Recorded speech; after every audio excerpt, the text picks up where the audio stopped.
Hey there, welcome to Newstream TV, happenings across the globe at your fingertip. Do well to like this video by giving it a thumbs up, share this video, and don't forget to subscribe. Enjoy. Kingmakers who are corrupt, who takes bribe, are exposed. They are the ones who are supposed to, make some people king because they involve in bribery. So if I choose new Alaafin, okay, because the kingmakers were bribed, hmm. Is it not supposed to be Ifa that's supposed to be choosing in the first place? I don't understand. Kingmakers.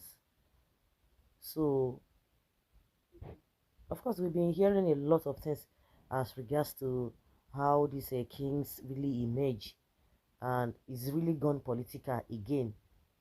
Um, Ordinarily, it is the kingmakers. Kingmakers, are they the ones to just install kings after Ifa must have chosen? So does it mean they play some kind of pranks? Maybe if Ifa had chosen somebody, they'll just go and manipulate. Then they fear. Well, Professor Wande Abimbola, born Ogunwande Abimbola, a professor of Yoruba language and literature and a former vice chancellor of the University of Ife, formerly Obafemi Awolowo University, has revealed the process through which the Alaafin-elect Prince Abimbola Owode was chosen. And a lot of people are saying no, they don't agree to that if Ifa has really chosen him. So why are some people now going against his emergence as a king? According to the academician and elder statesman who once served as the majority leader of the Senate of the Federal Republic of Nigeria, he was asked by the government to consult the Ifa oracle to choose the next Alaafin because the Oyomesi kingmakers had been compromised. That's an insult. That is an embarrassment to those kingmakers. Professor Abimbola revealed this in a video clip currently going viral on social media where he was asked by a concerned Nigerian to confirm or not information that he consulted Ifa to choose the new Alaafin. The erudite professor, who spoke eloquently in flawless Yoruba language, confirmed the news. He said, yes, it is the Oyo State Governor that asked me to consult Ifa. By April this year, it will be 3 years that our king, the Alaafin of Oyo, Obalamidi Adeyemi, joined his ancestors. Ó ti ya pé ọdún mẹ́ta nìyẹn. 3 years. Just now. I don't even understand, because then when I hear that the governor of Oyo State is talking about this whole thing, I was just like, does it mean they've not installed or they've not installed another person since the Alaafin, the former Alaafin of Oyo, Obalamidi, after he joined his ancestors? I was just kind of confused. So after 3 years, so what has been going on? This later divided the rank of the kingmakers because they discovered that the money their leaders shared to them was a far cry from what he collected. The five kingmakers had earlier supported a particular prince who gave them the heaviest sum, but after discovering the acts perpetrated by the leader, two of them backtracked. They reached out to the government to say they were no longer in support of the candidate, adding that they just discovered that the money their leader collected from the said prince was incredibly heavy, from which he gave them peanuts. He said that is why the crisis started, or that is where the crisis started. Citizens of Oyo too started writing a newspaper to call out government that it is money you want to use to elect Alaafin into office. Is that good? He recounted, adding that at the stage the matter became messy.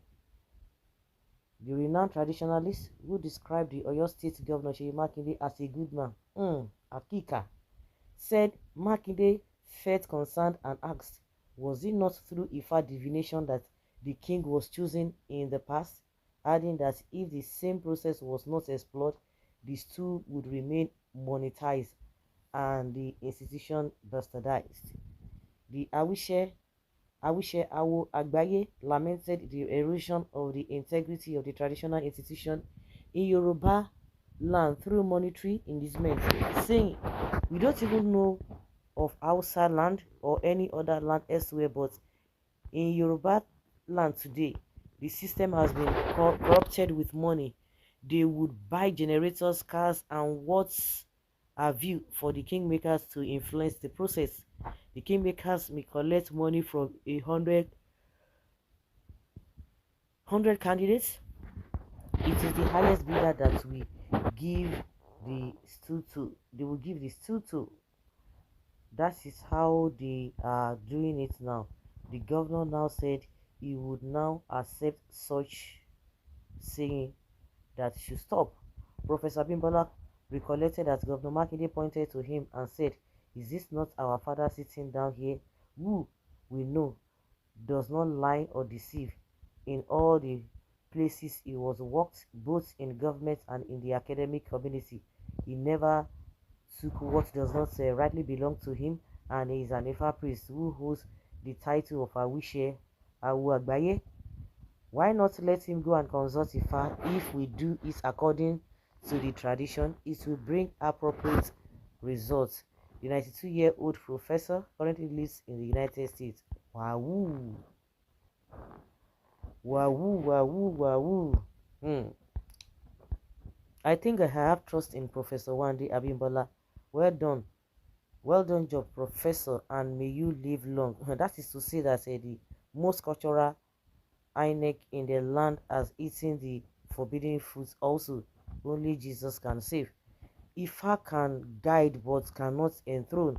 The final decision lies with the kingmakers. It is serious affront to bypass the kingmakers. You can see Yoruba king kneeling for Emir of Ilorin because they did not even follow due process in his selection.